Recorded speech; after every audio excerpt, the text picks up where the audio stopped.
کثرت کے ساتھ ان ایام میں اللہ کو یاد کریں اور کثرت کے ساتھ پڑھیں اللہ اکبر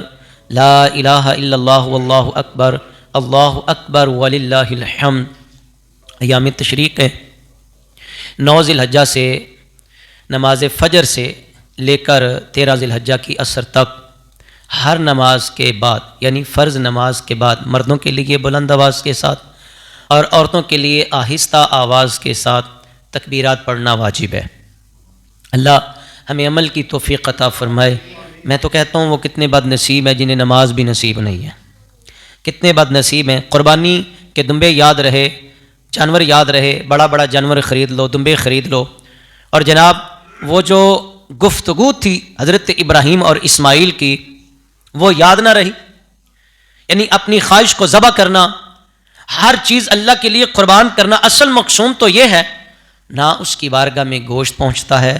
نہ اس کی بارگاہ میں خون پہنچتا ہے۔ اللہ تو تقویٰ دیکھتا ہے، وہ تو تمہارے دلوں میں چھپے ہوئے راز کو بھی جانتا ہے۔ اگر اللہ کے لیے قربانی ہے تو پھر تکبر بھی کوئی نہیں، غرور بھی کوئی نہیں، پھر تو عاجزی اور انکساری ہے۔ پھر تو اللہ سے دعا ہے اللہ ہمیں ایسا نصیب کرے کہ جو بھی عمل ہو اللہ کی رضا کے لیے ہو، جو بھی عمل ہو۔ ایک تو احباب قربانی خریدی اور جانوروں پہ اتراتے ہیں، ایک گروہ وہ ہے طاقت رکھنے کے باوجود قربانی نہیں کرتے، طاقت رکھنے کے باوجود وہ قربانی نہیں کرتے۔ قربانی واجب ہے ہر اس پہ جو عید کے ان 3 ایام میں صاحب نصاب ہو، 52.5 تولے چاندی یا اس کی مثل قیمت ہو، 7.5 تولے سونا یا اس کی مثل اس کے پاس رقم ہو۔ 52.5 تولے چاندی کی قیمت زیادہ نہیں بنتی، تقریباً 2.25 لاکھ کے راؤنڈ اباؤٹ، اور عید کے 3 دن زکوٰۃ ہوتی ہے، سال گزر جائے۔ یہاں صاحب نصاب یہ تصور ہوگا جس کے پاس اتنا مال ہے۔ میں کہتا ہوں کچھ لوگ سستی کا مظاہرہ کرتے ہیں، تو سنیں نبی پاک صلی اللہ علیہ وسلم کا فرمان ہے،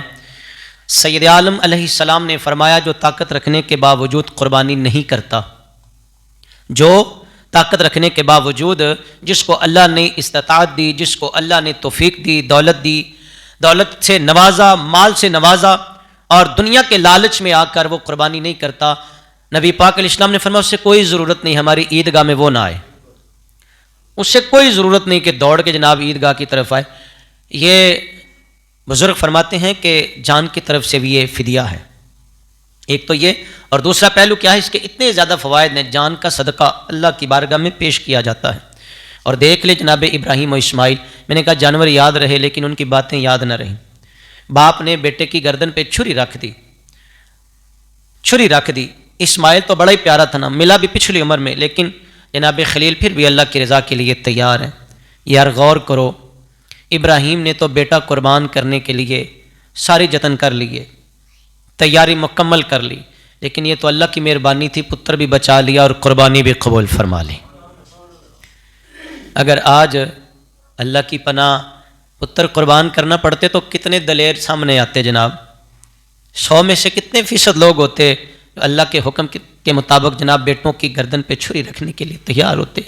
یہ اللہ کے پیغمبروں کا ہی شیوا تھا، یہ اللہ کے پیغمبروں کی عظیم داستان ہے۔ تو اگر اللہ نے بیٹوں کو بچا کے اس کی جگہ جانور قربان کرنے کا حکم دیا تو پھر تو یار ہمیں 2 بار شکر ادا کرنا چاہیے، پھر تو خوش دلی سے قربانی بھی کرنی چاہیے اور اللہ کی ذات کا شکر بھی ادا کرنا چاہیے، اللہ تو نے بیٹوں کی نعمت سے بھی نوازا اور بیٹوں کی قربانی بھی بچا لی۔ اور میں ایک اور یہاں بات عرض کرتا ہوں نوجوانوں کی خدمت میں بالخصوص، دیکھیں ہماری قربانیاں بھی قبول ہو گئی، جانیں بھی بچ گئیں، جان کا فدیہ بھی اللہ کی بارگاہ میں پیش کر دیا گیا اور اس کا اجر و ثواب بھی بے شمار ہے۔ میں کہتا ہوں یار ہمیں سجدوں سے دور تو نہیں ہونا چاہیے ایک لمحہ بھی، چلے کم از کم 5 وقت تو ادا کرنی چاہیے، 5 وقت تو اس کی چوکھٹ پہ جھکنا چاہیے جس نے ہماری زندگیاں بھی بچا لیں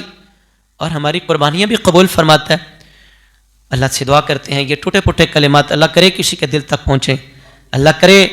کوئی ان کو سن کے عمل کرنے والا ہو جائے۔ اصل چیز تقویٰ ہے، تقوی کو کوشش کریں، اللہ دلوں کے حالات سے باخبر ہے، تو ہمارے دلوں میں تکبر، رعونت، غرور کسی قسم کا بھی نہ ہو۔ اللہ جنہوں نے قربانیاں خرید لیں اللہ قبول فرمائے، اور جو ابھی تک محروم ہے اللہ توفیق عطا فرمائے۔